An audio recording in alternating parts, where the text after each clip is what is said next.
Hello, everyone, and welcome to this new series that I have started. As many of you had requested how to do reading and from where to do the readings. So, what I have done is I started this new series where you will be, readings with Minakshi, as we call it. And I'll be reading from different magazines, newspapers, editorials, etc. Mostly the foreign ones like your Guardian, your Economist magazine, LA Times, New York Times, Harvard Business Review. Also, the Eon I'm already doing in the verbal teacup. So maybe sometimes that also here. So mix and match of all the articles which you need for your CAT exam, for your even for people preparing for UPSC, and those who need any kind of help in reading for comprehension.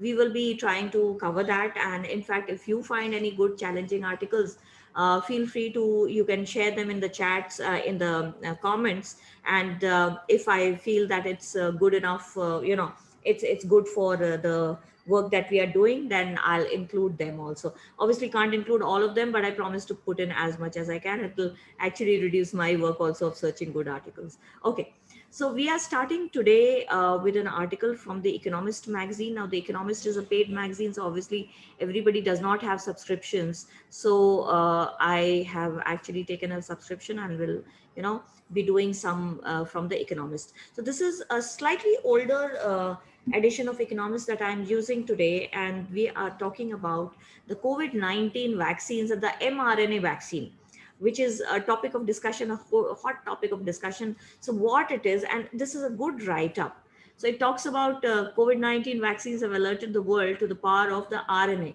Now, RNA is ribonucleic acid. And see, DNA and RNA we have heard when we used to study science. So, deoxyribonucleic acid was your DNA, and ribonucleic acid was your RNA.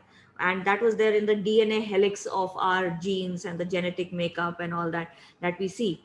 So, let us see what this molecule is talking about, and saying that it has many more tricks up its sleeve means it is actually very valuable. So molecular biology is not a popularity contest. So they are saying that, when you study molecular biology, obviously it's not popular. So, but if it were, it would be a partisan one. So here we are saying that if we would, put it that those who support it or those who are against molecular biology, it would be a partisan, means it would be divided. People would be prejudiced, or some would support and some would oppose. So partisan. The evolutionary biologists would pledge their allegiance en masse. En masse means in totality. So the evolutionary means the people who studied evolution, etc. They will pledge their allegiance. Allegiance means their loyalty to the DNA. That is the deoxyribonucleic acid. The sequences contained in its regular coils are coils of what? Coils of the DNA. So the DNA helix, it's a double helical thing that we have, that the evolutionary moleculist biologists would give their loyalty to, and knit together the stories of almost all life on the planet. So they would describe everything based on the DNA makeup that we have. And pharmacologists means those who study these the molecules, etc., being of a more practical bent. So obviously, and pharmacologists are also those who study these molecules, etc., and various compounds for benefit of medicine. Pharmacy, pharmacy is related to medicine. So pharmacologist means medicinal work, those who do, being of a more so they are more practical, would instead vote for proteins. They would say that proteins are more valuable than the DNA. And proteins are not about sequence, they are about shape. They're complex and irregular outlines, and the ways they can change allow them to do almost all of the biological work that gets done in the cells. So these pharmacologists would talk about that proteins are very, very important, and these proteins, they are important because of their shape and irregular outlines and how they can change. And due to this protein structure, they can do a lot of work in the cells, the proteins that are there in the cells. And it is thanks to way the particular drug molecules fit into those shapes that almost all the drugs have their effect. So now when we are making a drug here meaning a medicine, when we are making a medicine, because the proteins can fit into the shape of that molecule of the medicine, then they have got the desired effect as we want to. And there would only be a small following for the RNA, the ribonucleic acid, widely seen as a helpmeet molecule. Now, the RNA is not as powerful as the DNA. It is, so there's only a small number of people who actually know about it. And it is a helpmeet, means it comes and helps. It meets to help. So it's a helper molecule. It could be argued that the production of RNA is DNA's main purpose. It is certainly true that the production of proteins would be nowhere without it. So obviously, without the RNA, the production of proteins and DNA, the proteins would not be there. But it is a backstage operator, not a star.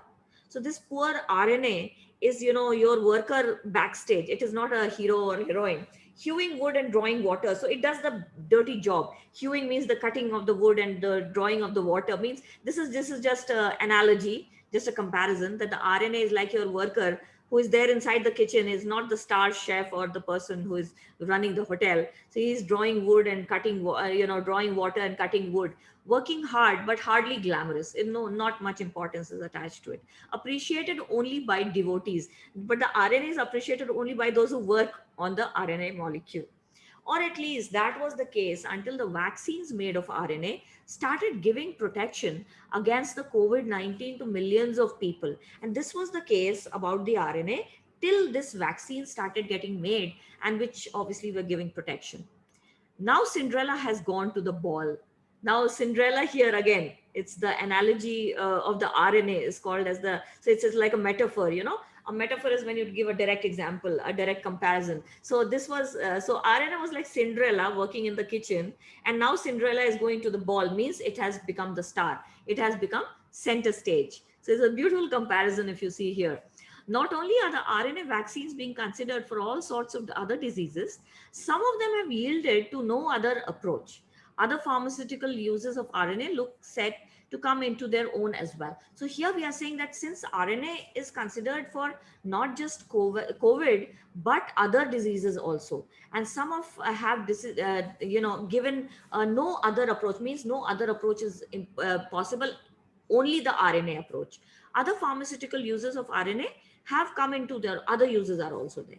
The way molecular biology is applied to medicine seems to be in throes of revolution. Throes means in the middle of revolution. So this molecular biology of the RNA now is in the middle of a revolution, means something revolutionary has been found out. Now let us say incarnation, incarnate. So incarnation means it has been created. Incarnation of something means recreation. And it's a great unifying truth of molecular biology uncovered during the intellectual revolution, which followed the discovery of the DNA's double helix structure, is the way in which the worlds of shapes and sequences are linked. So now we are saying that this RNA, the molecular biology, which was followed by the discovery of the DNA helix, which is inside us, the DNA molecules, which is making up of our genetic structure. So this was the way the worlds of the shape and sequences are linked. The shape of a protein depends on an intricate means a very complex way in which a chain of amino acids of which it consists is folded up. Now see, proteins are made of amino acids. Okay, so amino acids are folded up to make a protein chain. The protein chain then makes the RNA. All right, so that's how it is. That depends in turn on the order of amino acids of different types are strung together in that chain. So different amino acids are brought together to make a particular protein molecule, which in turn makes the DNA or the RNA. And the order of the amino acids is a crucial part of the genetic information stored in the DNA sequence of the cell's genome. Genome means the genetic structure or the genetic behavior of the cell. So this DNA sequence, which is inside the cell's genetic structure, is composed of these proteins which are made of amino acids which are different, and they are strung together to create this DNA genome. The transfer of information from the staid archival form, staid means the boring archival form it takes in the genome, to its active physical instantation in the machineries of the cell depends on the RNA. Now, see, this is where the RNA now comes up, how it becomes the hero. So the information which is transferred from the cell's genome to the work that it has to do starts from the physical instantiation. So, and the machineries of the cell. So the RNA does what? The RNA comes and makes the cell genome alive and tells it what it has to do. So what is RNA? A molecule in which both sequence and shape play crucial roles. The gene sequence is first copied from the DNA to the RNA. The RNA transcript them. So say it is a coded file. Now DNA to RNA it is converted. So your zipped file is unzipped by the RNA. And the RNA transcript is then edited to form a molecule called the messenger RNA or the mRNA. And this अब जब encrypted file को open कर दिए, we have opened the zipped file, and this is the RNA. Now RNA is then changed into another molecule called the messenger RNA or the mRNA, and this takes the message to the particular cell what it has to do. So if you see here the proteins here, which the figure here which is made, the DNA is translated into the mRNA, right? RNA and then to the mRNA. The mRNA is made of these natural proteins.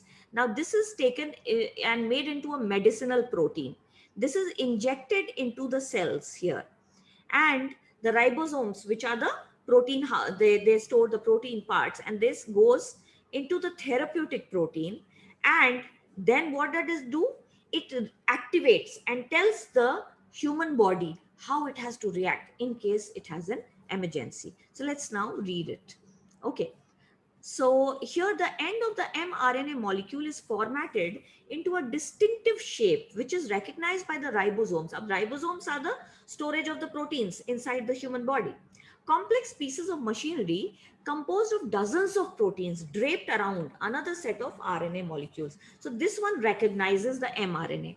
With the help of more RNA molecules, the little ones called the tRNAs, which are there. So they are the transfers which stick.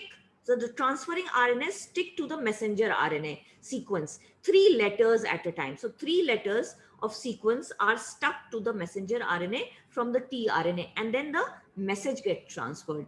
The ribosome translates the genetic message into a protein it refers to by creating a chain of amino acids as it moves along the message. So slowly, 3 words at a time it is sending.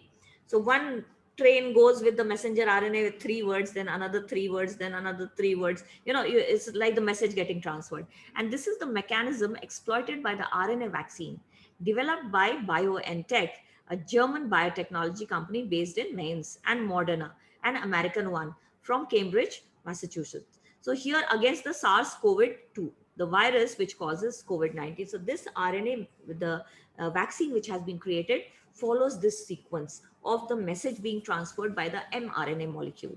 The company mass produces the RNA sequence describing the distinctive spike protein. Spike protein is the COVID. It describes it's in the RNA, which studs the outer membrane of the virus, formatted to look like a natural mRNA. So this is created by the mRNA, the COVID molecule, and it gives the message to the human body that you have to recognize this protein, which is the COVID molecule, and react accordingly. The RNA molecules wrapped up in little fatty bubbles called liposomes. Now, liposomes are like suicide bags, they self-destruct. So liposomes are called as the suicide bags of the cells, and they self-destruct once their work is done, are injected into the patient. So these RNA molecules are made into the suicide bags called the liposomes, and they are injected.